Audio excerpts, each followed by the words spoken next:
It's been a little while since we last spoke. We discovered some big damage with the heads last time, so I've been kind of in a whole thought process of what to do here. I'm not sure if I want to get some used heads and chance that. If I want to just wait and get some new heads. They're really expensive though. Maybe I want to get some aftermarket cams. That'd be kind of nice, but you know, it's all money. So that's the whole issue. So I've been in the process of getting the job for myself. I've been looking for a job and then going through the interview process. So I've been kind of busy with that whole thing. But today I want to have a look at this block here. That was our original idea, we just never got to it. All the head distraction and all that foolishness. I hope all the bearing surfaces are good. I mean all the bearing mating surfaces, because if those are trash, man, it's a bit different ball game, and then we need a whole block, a whole engine. That'd be a real tough pill to swallow. So we got to take it apart, check it out, see what happens. If it's savable, I might do some craziness with the heads. I might try and sand the surfaces. I mean, I've done it before with the crank. The whole bottom end is that's how it's all done. It's sketchy like that. So I mean, why not do the head sketchy too? It'd be a good project to see what could happen. A bit of an experiment to see if it'll last. Maybe it won't last. May work fine. So let's get this block apart, find out our real answer, and then maybe at the end of the video we can have a little bit of a discussion about the heads on what's possible to do. Of course, a Subaru engine or any boxer engine is different than a conventional engine, because the pistons are laid down flat and the block is in two halves vertically here. So that means they come apart a little bit differently. Usually the way you do it is you take the pins out, these little caps here come off, and the pins come out of the pistons first. You actually disconnect the pistons from the rods, you poke them through with I mean I use a kind of a screwdriver or some kind of a long rod. You take the clip off, poke the wrist pins out, and they come out through these holes in the block, and then the crank stays assembled with the rods, and you split the block, it all just comes apart easily. Previously, when I really damaged the engine, that didn't work out so well. I guess the rods were bent and you had the wrist pins jammed really tight, solid, so you couldn't get them out normally through this. They were just way too jammed in. So I had to kind of split the block and then take the caps off the rods with the block kind of dangling apart halfway. But the way you're supposed to do it is take the pins out through these caps. These caps on the back here are on with Phillips head screws. It's a bit of a nuisance because sometimes you can round them off. They can really seize in there. Last time I had to use this tool here, which is really nice. It's kind of a, I should have got the technical name on it, but it's a hammer that you hit, and when you hit the hammer, it also spins this drive you can see here. So you put your Phillips head on it, and it gives the effect of shocking and twist at the same time. It usually breaks them loose easy. People use brake rotors all the time, works really well.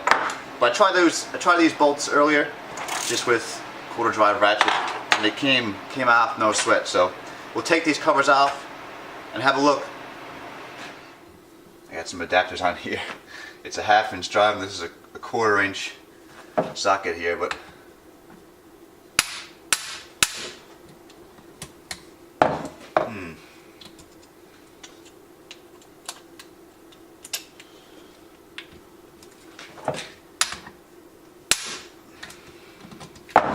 so you can see that tool didn't take them off so perfect. I don't want to crank too hard on this engine and really whack it with a hammer. I mean, you could more for a brake job, but something like this, I don't know, it's just aluminum. I don't want to whack it too hard, you know. It came off though with a couple smacks and a little bit more torque on this. No sweat. These screw heads are probably something you want to replace after a couple engine builds, just because the Phillips heads, they get a little bit soft after a while. You know, they never come off perfect. You always mess them up a little bit. Now that the caps are off, you've got a plug here. It's a 14mm Allen key, and there's two plugs in the front too. It's the same as this. They don't have any covers over them. They're just exposed.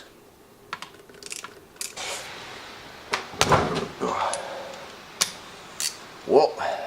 They can really stick in. There we go. And once the cap's out, you can see freely in through the cylinder. Wow! Shouldn't have squeezed so hard. Look at that. I had a crank on it by hand, but a little bit of shock from the impact. It's perfect. I repositioned you guys so you can see exactly what I'm talking about. Of course, you got the block here with the plug.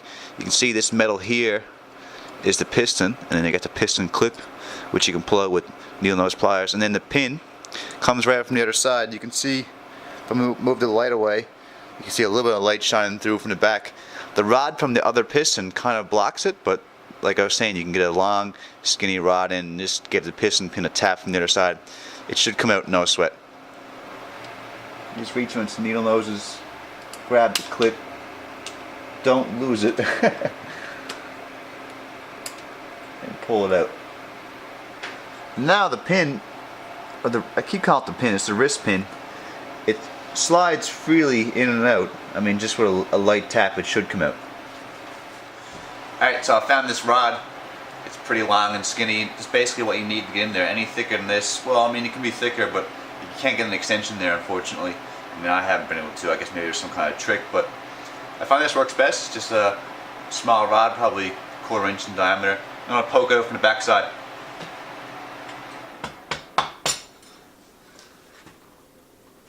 I hope you can see it there. You can see it's starting to pop out through the hole. I'm actually going to move the crank just a slight amount.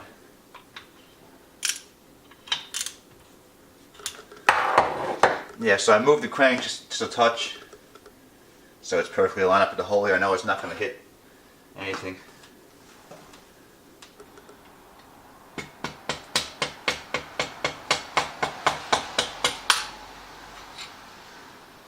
Almost.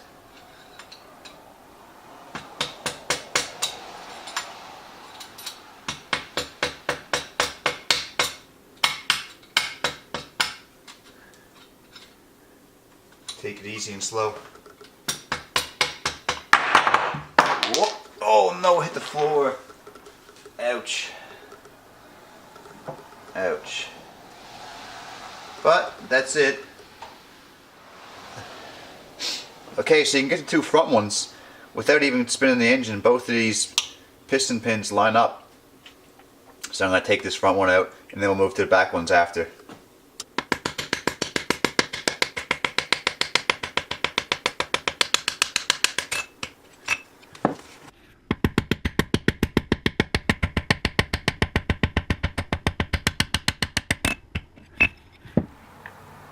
Change of plans. Everything I actually just watched was filmed about 2 weeks ago.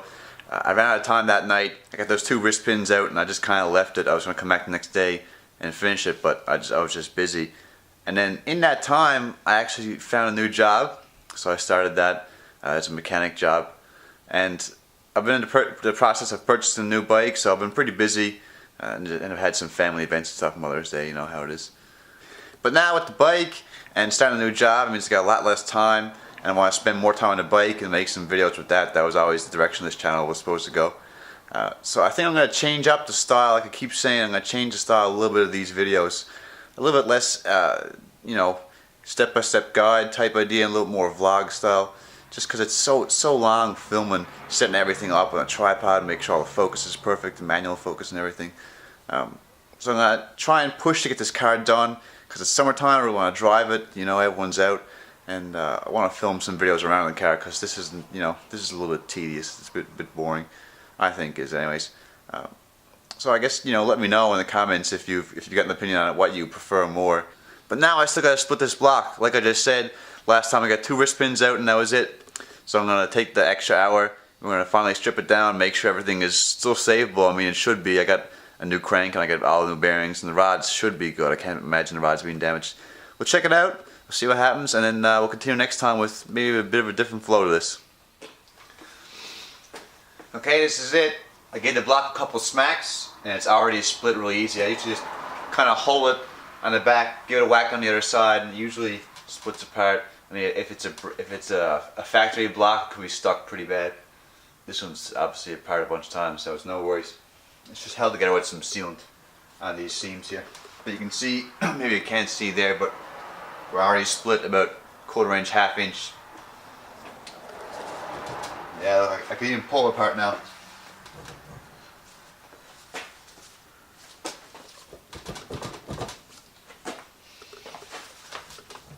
There we go, it's falling apart here.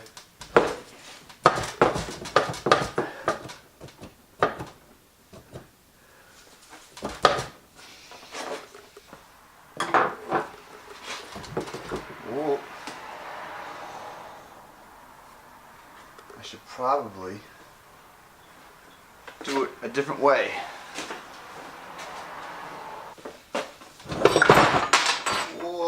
wanted to happen. It's not what I wanted to happen. Oh well, it's apart now. Yeah, a better way to do this is, and I just forgot about it, you put the block on its side, you lift one half off the top, that's the way to do it. But it's apart now. Okay, so now we can see our main bearings, which I believe, and I believe before, was the cause of this. And you can see it's completely, to clean this out later, it's completely disintegrated. The bearings actually come apart in layers here. Let me take the bearing out instead of doing this in the engine. Yeah, so you can see the bearings actually come apart in layers here. It's completely destroyed. This is the one I had an issue with before. This is the journal what, number 4. Journal 4 was the issue. Because, let me spin the block a little bit here, you can see, can you see that? Yeah, you can see that right here. Make sure it's focused. You can see it's discolored on this, I guess, main bearing cap, I guess you'd call it. It's discolored on this journal. I'm not sure why that is, but of course this block half is from one car, the other block half is from another car, and for some reason these two halves, or this one half was discolored. I guess that was a issue in the previous engine, and all the rest of the bearing surfaces look pretty good, and yeah, and they were fine before. This was the only one that was an issue, and the issue was it was almost it was out of round, but it's like the bearing was sticking up too high out of the actual the backing surface here. So I had to take down the tops of the bearings because they were crushing too much in. It was pinching on the side because there was a bit too much bearing crush. But looking at it now, the back surface looks pretty good. I believe I can just replace these main bearings, which I have there, of course. I'm probably going to have to hand sand them again back into clearance, which is a bit of a nuisance, but that's okay. So it looks like we might be fine to still reuse this block. I mean, it doesn't look too trash. The rest of the bearings all look great. It's a bit of a mystery, and I mean, this is all stuff you're never supposed to do. So I guess we're seeing what happens when you do this stuff, which is a bit interesting. I mean, that's kind of half the reason why I did it, because I just thought it was cool. See if it worked, you know, and all this stuff was free, basically. Yeah, let's take the crank apart. We'll take the rods off the crank, because you can hear it. One spun real bad on the crank, which I'm assuming is just the product of these metal shavings going through the rest of the engine. There we go. You can see the rod's not horrible. I mean, I'm going to use it. I'm going to polish it and use it. Everything else is so crazy. I mean, why would I be particular on this?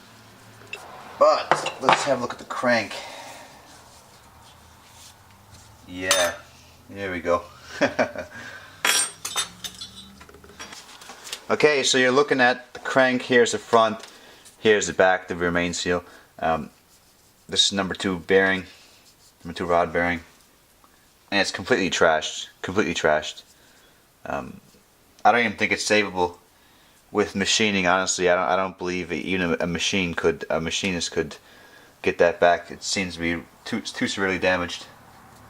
It seems like it's almost eaten down into these little relief wells, the oil relief wells on the side. I think it's almost gone down into that. So I mean, this crank is trash. You'd never be able to use it again. Maybe I shouldn't say that. Maybe there's some kind of fancy machines out there that would know a little bit better, but I would be shocked if you could use this again. There's just no way. It wouldn't be worth it. Yeah, so I'm gonna take this crank down, take all the rods off it. I got the new bearings there, and I got a good used crank that's about as good as this crank was when I originally put this in. Maybe a little bit better, actually. So I'll do a little bit of hand polish with that, some shoelaces and some emery cloth. Worked pretty well. I mean, I think if the block had to have been fine, this crank would have fared pretty well. I don't think there would have been an issue there. So now we can get to assembly. Everything that I thought was going to be damaged was, and nothing more. So I believe I have everything here to rebuild this. Of course, technically all this stuff should be replaced, literally everything. Nothing here should be savable, but I'm going to try it anyways. I mean, I'm a mechanic, so I don't mind taking it apart myself. It's no big deal to me.